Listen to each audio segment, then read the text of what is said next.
ओम नमो भगवते वासुदेवाय नमः।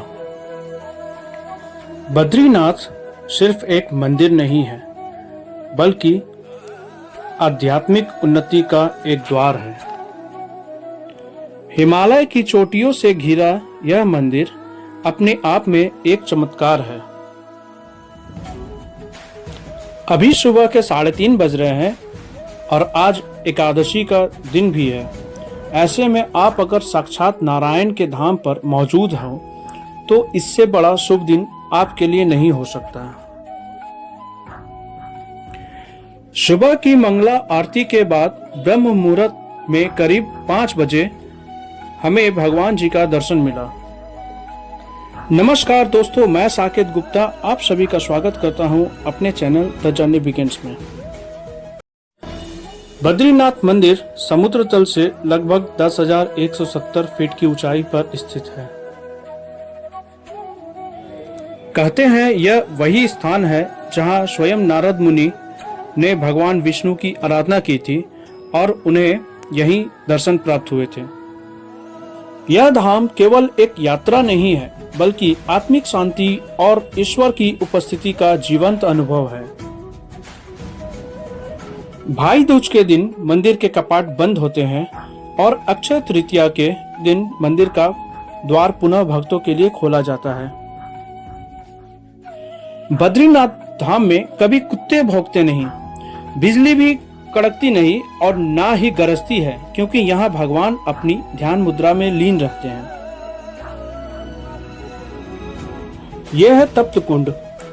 आश्चर्य की बात यह है कि कुंड का पानी बाहर से छूने पर बहुत गर्म लगता है, लेकिन जब आप इसमें स्नान करते हैं तो यह शरीर के तापमान के अनुरूप हो जाता है। और यह नारद शिला है।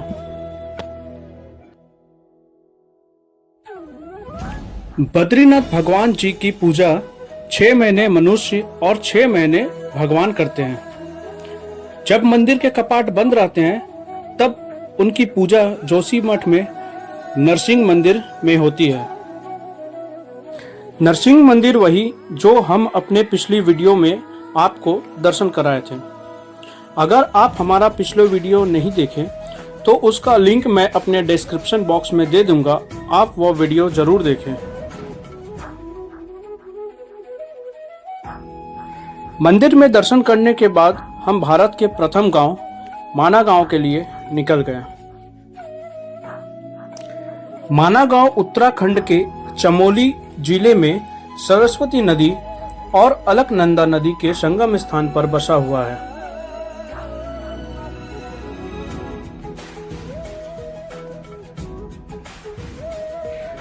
ये पार्किंग एरिया है, यहीं से हम पैदल यात्रा आरंभ करेंगे माना गांव के लिए।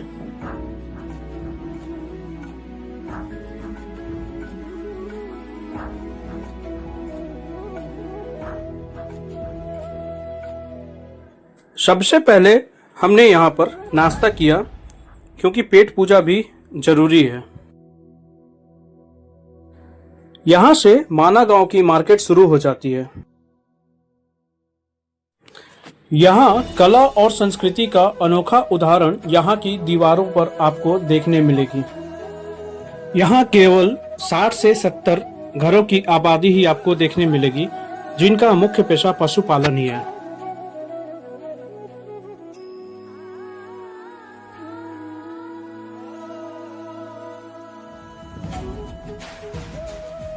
पूरा माना गांव आपको पैदल ही घूमना पड़ता है।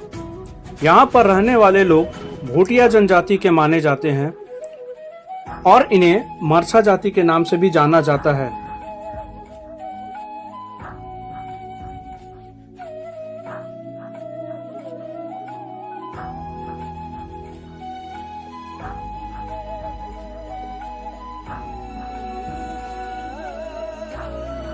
यह गणेश गुफा है।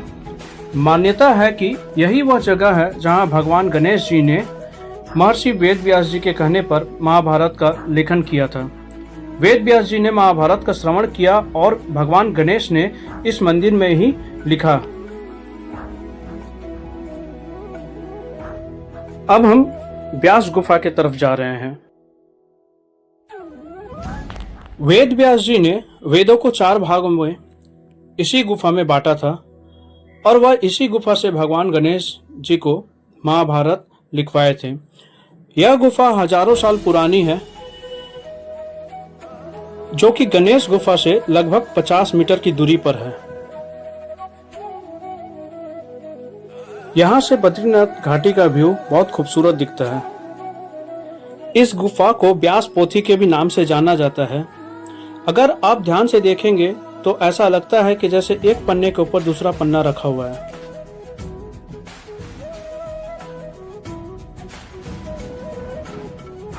यहाँ भी आपको खाने पीने की और रहने की अच्छी व्यवस्था मिल जाएगी।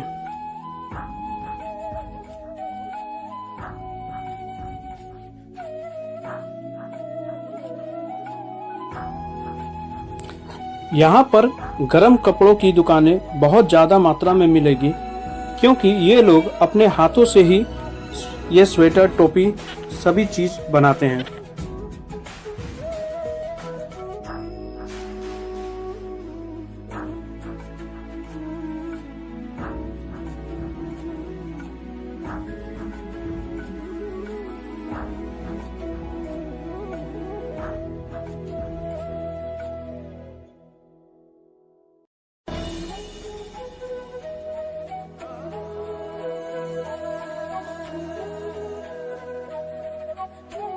यहाँ से लगभग 26 किलोमीटर की दूरी पर भारत और तिब्बत की सीमा है।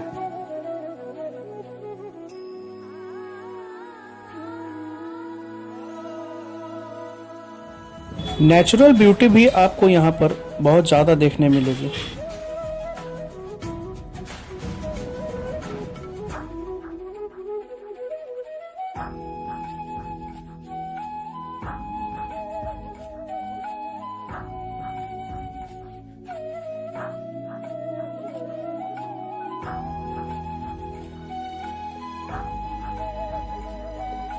कहते हैं वेद व्यास जी जब महाभारत की रचना कर रहे थे तब सरस्वती नदी के शोर से उनके काम में बाधा आ रही थी और तब उन्होंने उन्हें श्राप दिया और कहा कि यहाँ से वो लुप्त हो जाए, और इसलिए कहते हैं कि सरस्वती नदी यहाँ से आगे कहीं नजर नहीं आती है। और यह है भीम पुल। महाभारत के अनुसार जब पांडव स्वर्गारोहण यात्रा के लिए निकले तब उन्हें सरस्वती नदी को पार करना था। यह नदी अत्यंत वेग से बह रही थी, जिसके कारण द्रौपदी और अन्य पांडव आगे नहीं बढ़ पा रहे थे। तब महाबली भीम ने अपनी शक्ति का प्रदर्शन करते हुए एक विशाल शिला को उठाकर नदी के दोनों किनारों पर रख दिया। तब से ही इसे भीम पुल का नाम मिला।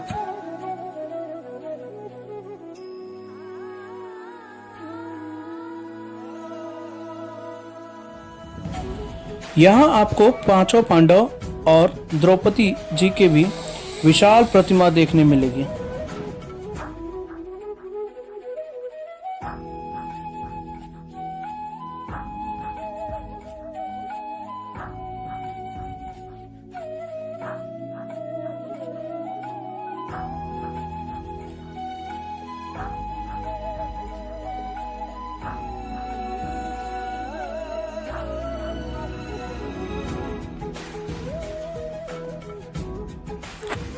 यहाँ भी रास्ते थोड़े स्टीप हैं, जिससे हम थक गए हैं।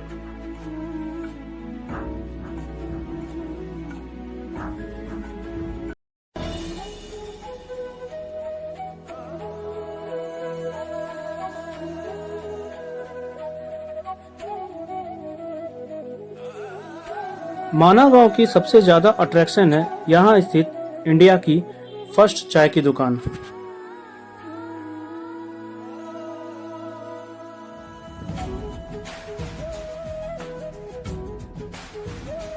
यहाँ से वसुधारा ट्रैक की यात्रा आरंभ होती है, जो कि कुल 5 किलोमीटर की है। स्वर्गारोहणी शतोपंथ जाने का मार्ग भी यहीं से शुरू होता है। पांडवों ने अपना राजपाट त्याग कर स्वर्ग जाने की यात्रा यहीं से शुरू की थी।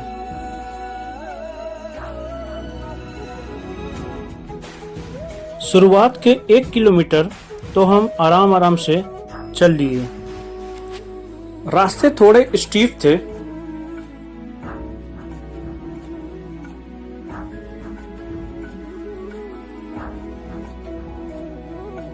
लेकिन अचानक मेरी तबीयत काफ़ी खराब हो गई, इसलिए मैंने यह ट्रैक नहीं करने का निश्चय किया, क्योंकि पिछली रात मैं सारी रात सो नहीं पाया था।